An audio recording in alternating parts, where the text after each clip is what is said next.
Welcome to the Z Hut.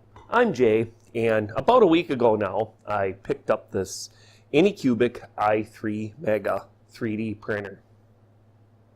Now I paid $268 for this. That was with shipping, and it came in two pieces in one box. And it took me about 15 minutes to get everything set up, maybe 20, and that includes putting the two pieces together, which was quick, and leveling the bed. Very easy to do.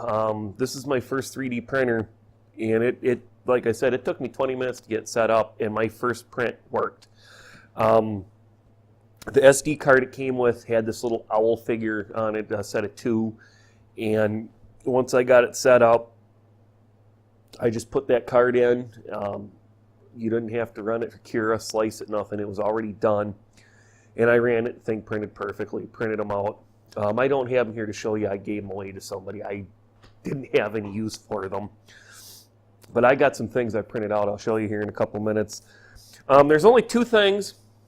The SD card, just after you do the initial print, the adapters maybe would work for a while because it's in the ad for it. It looked like you got a full-sized SD card, but it was one of the micro SD cards, but it was in a adapter because this takes the larger, the SD regular size, not the micro.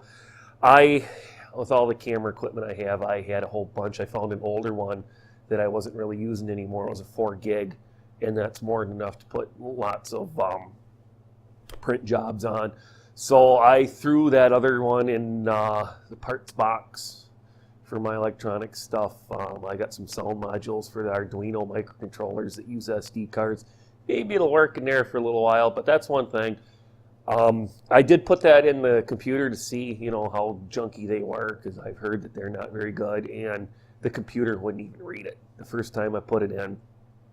So with that, the only other thing is there's a filament thing back here that lets you run the filament through, that if it runs out of filament, it's a sensor. It tells it it's out, and it's got on a magnetic base, a little ball that snaps onto this little magnetic base. And it kept coming off, and then every time it retracted, it'd go down and it'd come up and clank. And I'd stick it back on, try positioning the spool, and it just kept coming off. I removed that, and the bolt that came out that held the little magnet piece onto the frame went through the sensor, bolted it on, straight in alignment with the feeder tube here. Was straight in alignment. I just put it at a slight angle instead of straight up and down. I put just a slight angle to make it so it lines up with the spool here a little better. And then you just keep the spool, within an inch or two. Just make sure you got enough clearance for your cables back here so they're not rubbing. And I did that. Things worked perfect sense. That's the only two issues I've had. Everything else works perfect. Ultra base, they say every couple times clean it. I went and bought a great big jug of isopropyl alcohol and a thing of lint-free paper towels, those blue ones. They're not supposed to leave the fibers that your regular household ones do.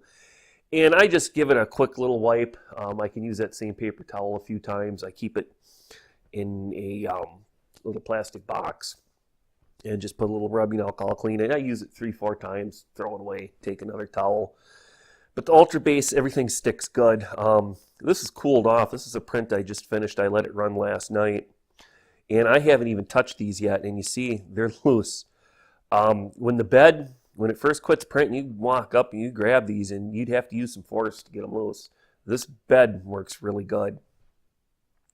The printer is not that loud. I'm in a one-room schoolhouse, and my bed is about 10 feet away from this. And I had no problem sleeping. It isn't silent, but it isn't like they're doing road construction right next to you. So it's not that bad. I do have the radio on very low. It's still, you could hear it a little bit, but it wasn't enough to keep me awake.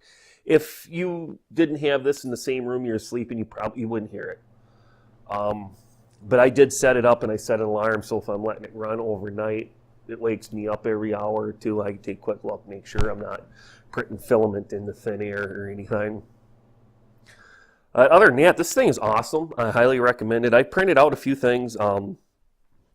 This is for my Dremel. It's a drill bit sharpener. It's got 3 different angles.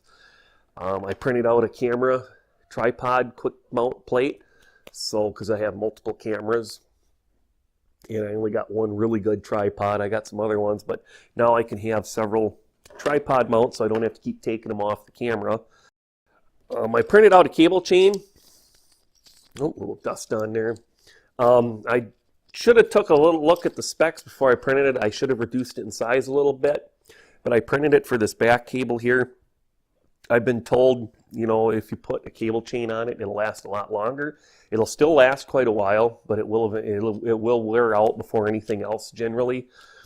But what I've been looking is I can probably make this work up here. I just got to print a few more pieces, and I'll be using it for the upper lines here, cables, excuse me, and that'll be used for that. And I printed this in the draft setting in Kira, the 0.2, and it came out looking good. Matter of fact, everything here I printed at 0.2. I printed a holder for soldering. If you subscribe to my channel, you know I do a lot of electronics videos, and this is a little solder dispenser, so I can have it sitting on the next to the soldering station. Just pull the solder out as I'm using it and then roll it back on. Another thing I printed out here, these are some little helping hands for soldering wires. It's 3 pieces. I thought this was pretty awesome. I will, if you subscribe to my channel, I'm going to start doing videos on stuff like this, related things you can print out and use for like electronics, for using with Arduinos and stuff like that. So if you're into electronics, make sure to subscribe. All right, with that, I also printed out a knob back here for turning the stepper motor, the filament feeder. Haven't had to use it, but I ran across it. I'm like, you know, that might be handy just in case, because otherwise there's no knob. I'm not going to pull it off. It fits on there good. I'm sure you know what I'm talking about. But I out of 1 to 10, I'm giving this a 10. Like I said, the only disappointment I had to give you a junky SD card, but because the price is so low, SD cards aren't that expensive. Most people nowadays have lots of SD cards. If you're using cameras and your phones and stuff, you're going to most likely have an SD card around. Otherwise, just order one. Cat's bugging me here. I think she wants to be on the video, clawing at my leg. Go on, go play.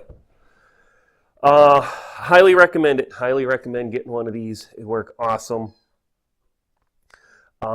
It comes with an extra the filament nozzle. That was nice. I am planning on ordering an extra one because the reason they give them you and they sell them so cheap is it seems that after you use them, removing the nozzle, the tip, pretty much it's rare to get it out. But they're only like, I think I seen them for like $9 for the whole thing, or yeah, I think it was like $9 or $10. That's not that bad. I'm not expecting to have to change it very often, but I am going to get a spare. I do already have a spare, but I like to have an extra spare because this thing's going to start running quite frequently. In the last week I've had it, I've only done like 1 print a day, but this thing is going to start running a lot more. I took a few days off here. If you're one of my subscribers, you haven't seen a video from me for about 2 weeks, going on 3. That's because I took, you know, a little vacation there from Christmas through New Year's, but now we're back. So, hey, if you're looking to buy one of these, go buy it. If you're buying it on eBay, check the ads. Some of them will come with a full 2.2 pound spool of filament for free with it. Other ones won't. And they're the same price, I've noticed. Just look around. You'll find some that'll have the spool, the whole spool, some don't. There's an upgraded version that's coming out. I think it might even be on eBay by now. I don't know. And it has the spool holders built into the side here. And I heard some stuff about they might be adding some auto leveling features. So not really super necessary. I've never done this before. I just used the sheet of paper and a little instruction book. I had it leveled. No time at all. All right, I've rambled on enough. Like I said, highly recommend this. Highly recommended. And I actually am going to be buying a second one of these within the next couple of months. I'm going to get the same thing. Even if they do have the new one out, I would rather have 2 identical machines. So if in the future parts start getting harder to find, I can combine the two of them to make one and continue using it for quite some time. All right, well, thanks for joining us here at the Z-Hut today. Hope you have a great day, and hey, when you get your 3D printer, have fun printing.